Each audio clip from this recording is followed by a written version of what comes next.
Ces images, datant de plusieurs décennies, ont été tournées à Nice, dans les studios de la Victorine.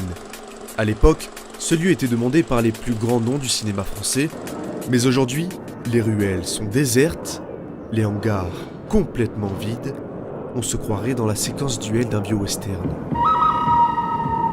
Pour Guillaume Canet, venu profiter d'une compétition équestre sur la Côte d'Azur, c'est un constat amer.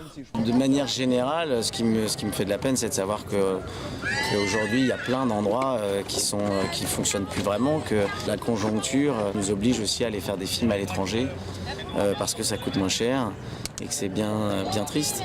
Ici, dans ce qui jadis était un lieu réputé, des films mythiques ont été réalisés, tels que Les Gendarmes de Saint-Tropez, Le Corneau, Fanfan la Tulipe, Mon Oncle, ou encore La Nuit américaine de François Truffaut. On est prêt, moteur, Pamela 24 deuxième. Réalisée en 1973, cette comédie dramatique a entièrement été filmée dans les studios de la Victorine. Votre faute, Yorick, avec votre perche à la con, vous lui faites peur à ce chat. On n'a pas besoin du son pour ce plan, on fera un son seul. La grue du tournage n'a d'ailleurs pas bougé de place, mais si la fréquentation de ce lieu cinématographique a chuté dans les années 70, c'est en partie à cause de l'urbanisation.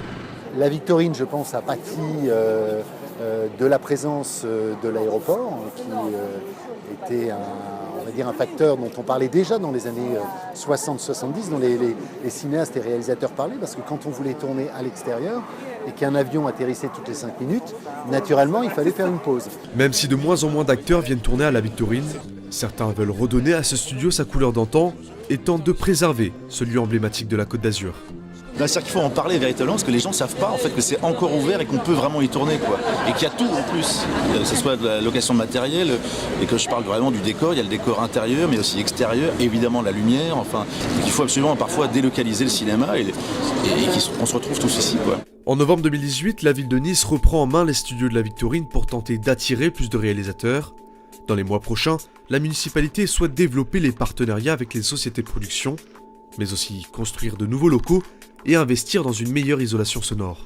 Déjà, une société de location de matériel audiovisuel a vu le jour en septembre 2017. Elle s'appelle Nice Film Industrie. Déjà, quelques contrats ont été obtenus, notamment pour le tournage de Just Gigolo avec Anne Mérade, dont la sortie est prévue en avril 2019.